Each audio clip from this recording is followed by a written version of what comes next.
أعوذ بالله من الشيطان الرجيم بسم الله الرحمن الرحيم الحمد لله رب العالمين والصلاة والسلام على رسول الأمين وعلى آله وصحبه أجمعين ومن اتبعهم إلى يوم الدين رب اشرح لي صدري ويسر لي أمري واحلل عقدة من لساني يفقهوا قولي. സ്നേഹം നിറഞ്ഞ എൻ്റെ ശബ്ദം ശ്രവിക്കുന്ന ശ്രോതാക്കളെ, അസ്സലാമു അലൈക്കും വറഹ്മത്തുള്ളാഹി. ഇന്ന് നമ്മുടെ 22ാമത്തെ ക്ലാസ്സിൽ നമുക്ക് മനസ്സിലാക്കാനുള്ളത് ലാമിൻ്റെ 3 തരത്തിലുള്ള ഉപയോഗങ്ങളെക്കുറിച്ചാണ്. അതായത് ലാമിന് സുക്കൂന് വരുമ്പോൾ അതിന് ലാമു താരിഫ് എന്നാണ് പറയുക.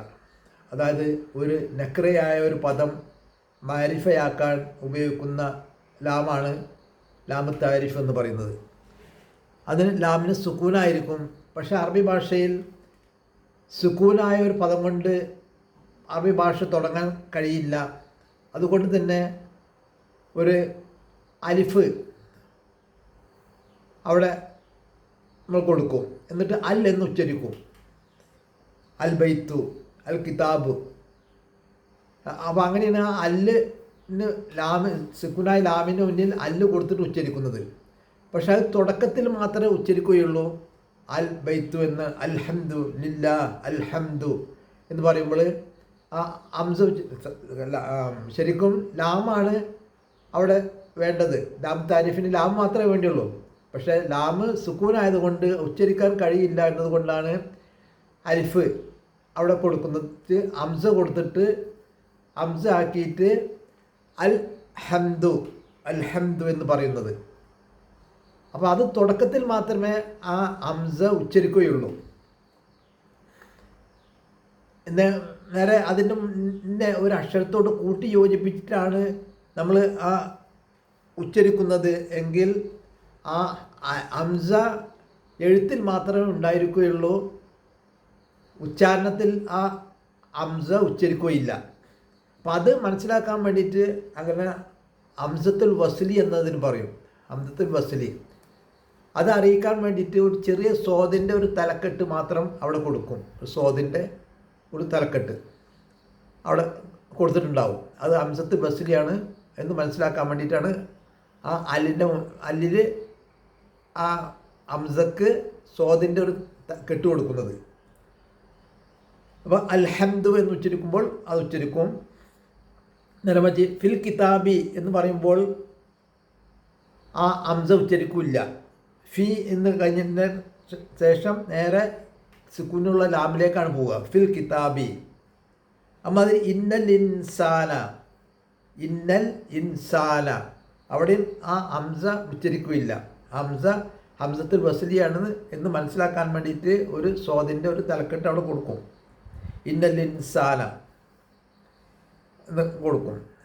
അപ്പോൾ അതാണ് ലാമിൻ്റെ ഒരു രൂപം, ലാമ താരിഫ് എന്ന് പറയും. മറ്റൊന്ന് ലി എന്ന് പറയുമ്പോൾ ജെറിൻ്റെ ഹർഫാണ്. ജെറിൻ്റെ ഹർഫ് ലാമ് മാത്രമല്ല വേറെയും ഹർഫുകളുണ്ട് എന്ന് മനസ്സിലാക്കിയിട്ടുണ്ട്. ലാമ്, മാതിരി മിൻ, ഇല, അല എന്നുള്ള തുടങ്ങിയ പദങ്ങളൊക്കെ ജെറിൻ്റെ ഹർഫുകളാണ്.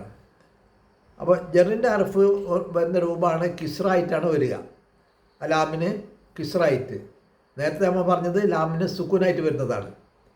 ഇത് ലാമിന് കിസ്റായിട്ട് വരുമ്പോൾ അത് ജെറിൻ്റെ ഹർഫ് എന്നാണ് പറയുക. ജെറിൻ്റെ ഹർഫുകൾപ്പെട്ട ലാമ്. അത് വരുമ്പോൾ ആ ലാമിന് കിസ്റായിരിക്കും. സുക്കൂന് വരുമ്പോൾ ലാമ് താരിഫായിരിക്കും. ഇപ്പോൾ നമ്മൾ ഈലാഫി ഖുറൈശിൻ, ഈലാഫു എന്ന് പറഞ്ഞാൽ ഇണക്കി ചേർക്കുക, വിളക്കി ചേർക്കുക എന്നൊക്കെയാണ്. അപ്പോൾ അതിൻ്റെ മുമ്പിൽ ജെറിൻ്റെ ഹർഫ് ലാമ് വന്ന് ലി ഈലാഫി. അപ്പം ഈലാഫ് എന്നുള്ളത് ഈലാഫി എന്നായി. ലി ഈലാഫി ഖുറൈശിൻ, ഖുറൈശികളെ ഇണക്കി ചേർത്തത് കൊണ്ട് അല്ലെങ്കിൽ വിളക്കി ചേർത്തത് കൊണ്ട് എന്നൊക്കെയാണ് അതിൻ്റെ അർത്ഥമുള്ളത്. ലി ഈലാഫി ഖുറൈശികളെ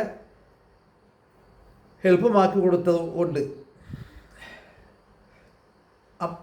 അത് ഒരു ലാമാണത്. അതിന് കിസ്ർ കൊടുത്ത് ലീ ആയി. അപ്പോൾ ലാമിന് സുക്കൂൻ കൊടുത്താൽ ലാമ താരിഫ്.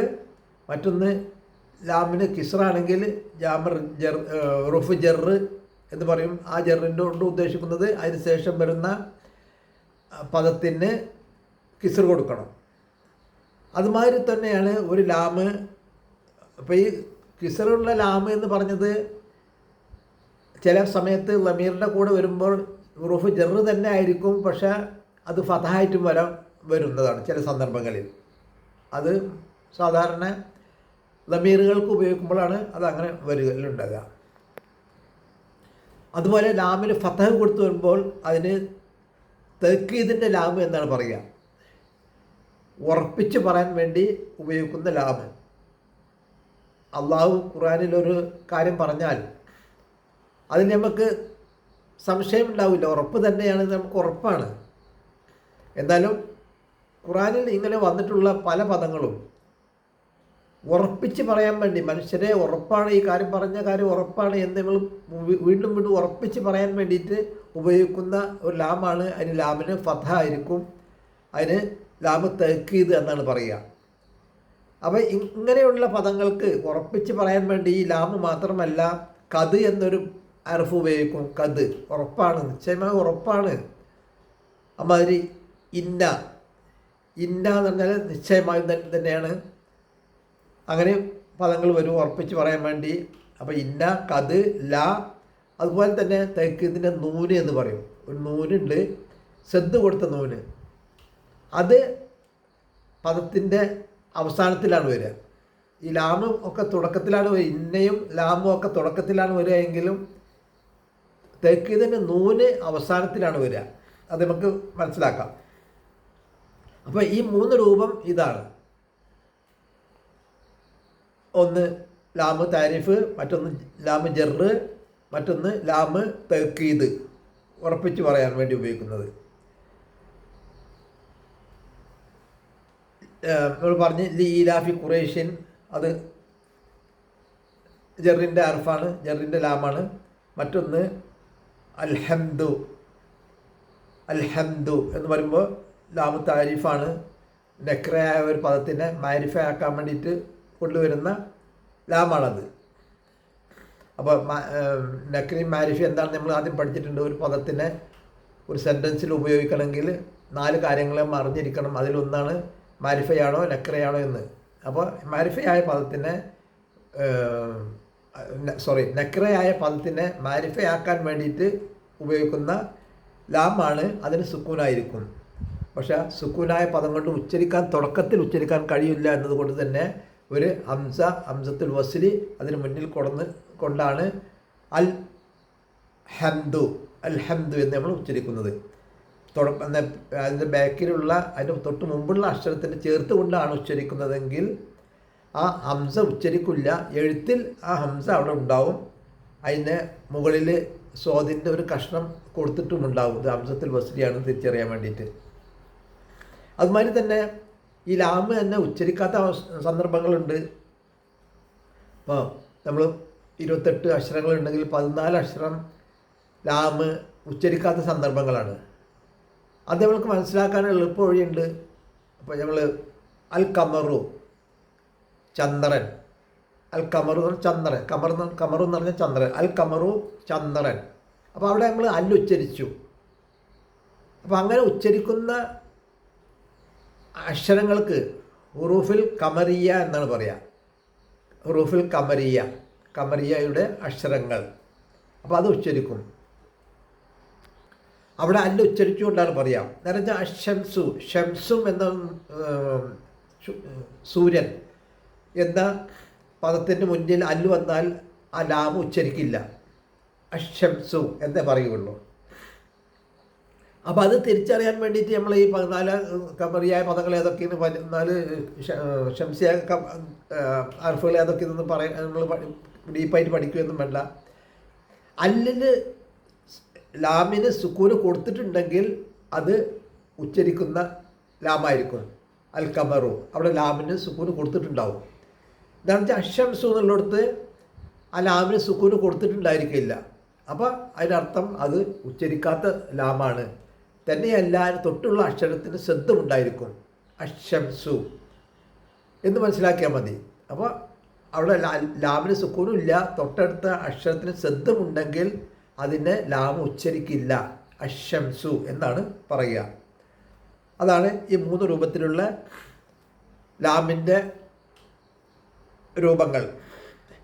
സൂറത്തുൽ മാഊനിൽ വൽ ആദിയാത്ത് ലബ്ഹ ഫൽ മൂരിയാത്തി ഖദ്ഹ എന്ന് തുടങ്ങുന്ന സൂറത്തുണ്ടല്ലോ, അതിലെ ആദ്യത്തെ ആയത്തുകൾ ഒരു കുതിരയുടെ സ്വഭാവത്തെ സൂചിപ്പിച്ചുകൊണ്ടാണ് അതിനൊക്കെ നടക്കുന്നത്. കിതച്ച് ഓടിക്കൊണ്ടിരിക്കുന്ന തന്നെയാണ് സത്യം. കുതിരയാണ് കിതച്ചിട്ട് ഓടുക. അതുമാതിരി ഓടുമ്പോൾ അതിൻ്റെ കുളമ്പ് തട്ടി കല്ലിൽ തട്ടി തീപ്പൊരി പാർപ്പിച്ച് ഓടുന്ന തന്നെയാണ് സത്യം എന്നൊക്കെ പറഞ്ഞിട്ട് ആ തുടക്കത്തിൽ ആയത്ത് പറയുന്നുണ്ട്.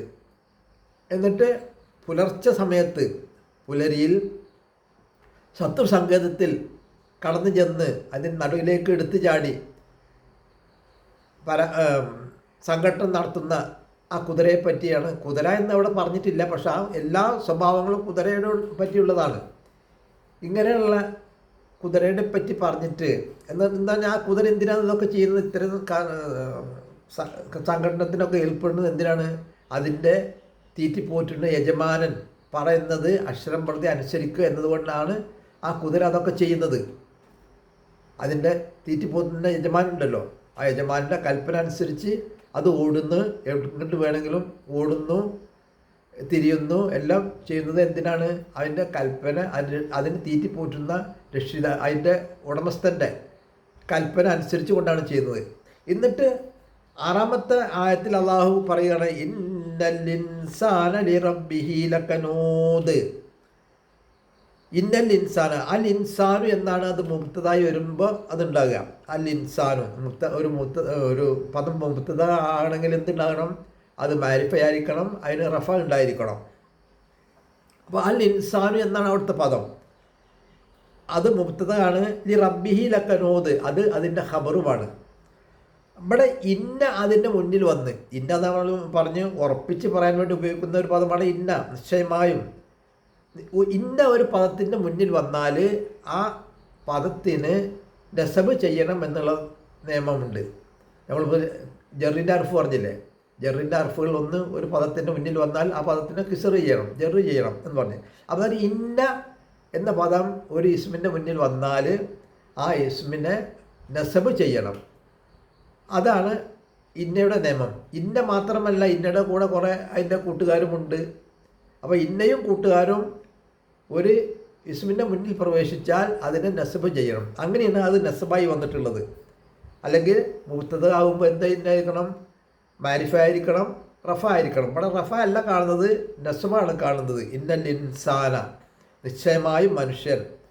ലി റബ്ബിഹി, ലീ എന്ന് പറഞ്ഞാൽ ജറിൻ്റെ അർഫാണ്. റബ്ബു എന്നുള്ളത് റബ്ബി, ലീ വന്നപ്പോൾ റബ്ബിയായി. ആ റബ്ബി ആയതുകൊണ്ട് തന്നെ ഹുവ എന്നുള്ള ആ റമീറിന് കിസ്റായി. ലി റബ്ബിഹി, അവൻ്റെ രക്ഷിതാവിനോട്. ലകനൂദ്, അവിടെ വന്നത് തൈക്കിൻ്റെ ലാഭം എന്നൊക്കെ.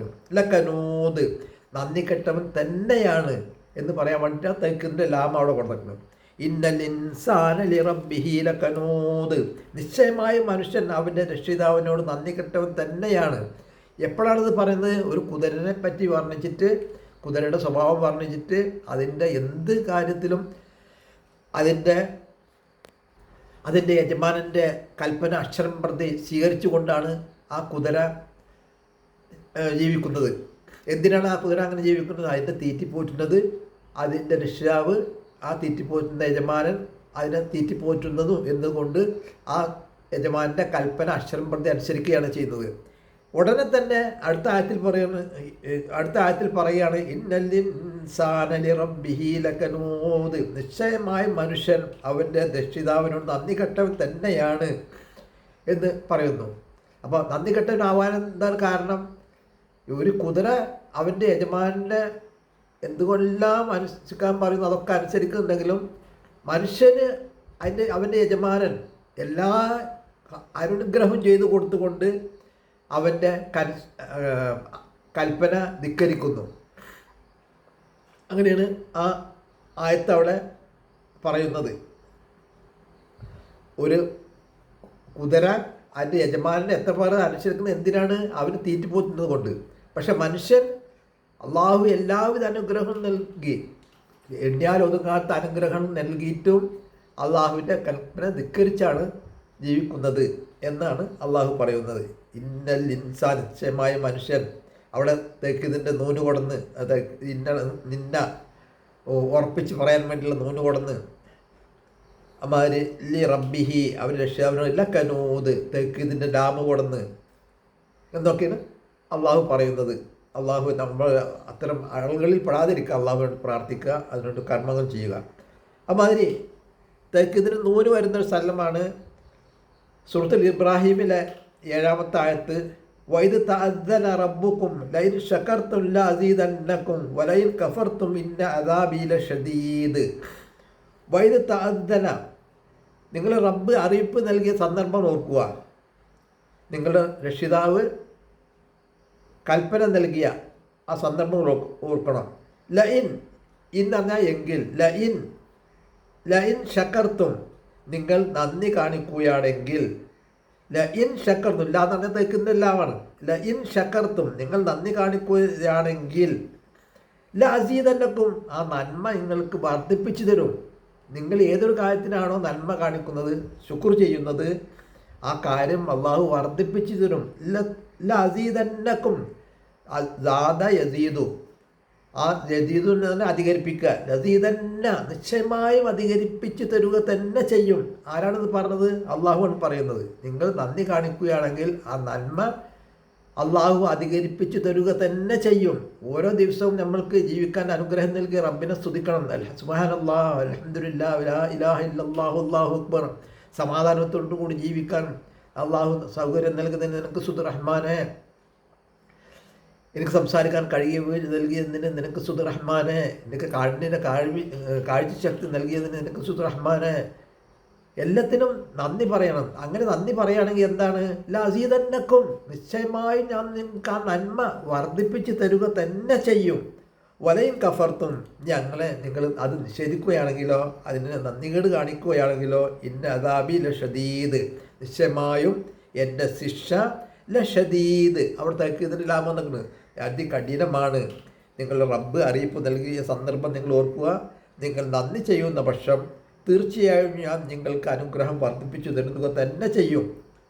നിങ്ങൾ നന്ദികേട് കാണിച്ചുവെങ്കിലോ നിശ്ചയമായും എൻ്റെ ശിക്ഷ കഠിനമായത് തന്നെയാണ് എന്നാണ് ഈ ആയത്തിൽ പറയുന്നത്. ഇവിടെയൊക്കെ നമ്മൾക്ക് മനസ്സിലാക്കാനുള്ളത്, നമ്മൾക്ക് തന്ന അനുഗ്രഹങ്ങൾക്ക് നമ്മൾ എപ്പോഴും ദിവസവും നന്ദി പറഞ്ഞുകൊണ്ടിരിക്കണം. അള്ളാഹുവിന് ദിവസവും നമ്മൾ കിട്ടിയ ഓരോ അനുഗ്രഹങ്ങൾക്കും നമ്മൾ നന്ദി പറഞ്ഞുകൊണ്ടിരിക്കുക തന്നെ വേണം. നബി സല്ലല്ലാഹു അലൈഹി വസല്ലം പറഞ്ഞ്, ഒരു മനുഷ്യൻ്റെ ശരീരത്തിൽ 360 ജോയിൻറ്റുകളുണ്ട്. അത് ദിവസം നിങ്ങൾ ആ ജോയിൻറ്റുകൾക്ക് ഓരോ സദക്ക കൊടുക്കണം. 360 ജോയിൻറ്റുകൾക്കും ഓരോ സദക്ക കൊടുക്കണം. അപ്പോൾ സഹാബികൾ ചോദിച്ചു, ഈ 360 സദക്ക ഓരോ ദിർഹം കൊടുക്കുകയാണെങ്കിൽ തന്നെ 360 കൊടുക്കണ്ടേ? എങ്ങനെയാണ് നമുക്കിത് ഉണ്ടാകുക? നിങ്ങൾ സുബ്ഹാനല്ലാഹ് എന്ന് പറഞ്ഞ ഒരു സദക്കയാണ്, അൽഹംദുലില്ലാഹ് എന്ന് പറഞ്ഞ ഒരു സദക്കയാണ്, ലാ ഇലാഹ ഇല്ലല്ലാഹ് എന്ന് പറഞ്ഞ സദക്കയാണ്, അല്ലാഹു അക്ബർ എന്ന് പറഞ്ഞ സദക്കയാണ്. ഇനി ആ 360 ജോയിൻറ്റുകൾക്ക് മൊത്തത്തിൽ ഒരു സദക്ക ചെയ്യാന്ന് പറഞ്ഞാൽ 2 റക്അത്ത് ളുഹ നമസ്കാരമാണ്. ഒരു ദിവസം 2 റക്അത്ത് ളുഹ നമസ്കരിക്കുകയാണെങ്കിൽ ആ 360 സന്ധ്യകൾക്ക് സദക്ക ചെയ്യുന്നതിൻ്റെ പ്രതിഫലമുണ്ട് എന്ന് നമ്മൾ സല്ലല്ലാഹു അലൈഹി വസല്ലം പറഞ്ഞിട്ടുണ്ട്. അപ്പോൾ 2 റക്അത്ത് ളുഹ നമസ്കരിക്കുകയാണെങ്കിൽ അത് നമ്മളുടെ ശരീരത്തിലെ 360 സന്ധ്യകൾക്കും അതൊരു പരിഹാരമാണ്, അത് സദക്ക കൊടുത്ത പരിഹാരമാണ്. അപ്പോഴാണ് നമ്മളിത് വായിക്കേണ്ടത്. ലൈൻ ശക്കർത്തും, അതിന് നന്ദി കാണിക്കുകയാണെങ്കിൽ ലഅസീദന്നകും, ഞാൻ നിങ്ങൾക്ക് നന്മ വർദ്ധിപ്പിച്ച് തരുക തന്നെ ചെയ്യും. ഒരു 2 റക്അത്ത് ളുഹ നമസ്കരിക്കാൻ നമ്മൾ തയ്യാറാവുക. അത് 360 സന്ധ്യകൾക്കും ഓരോ ദിവസം ഒരു സദക്ക കൊടുക്കുന്നതിൻ്റെ പ്രതിഫലം കിട്ടും.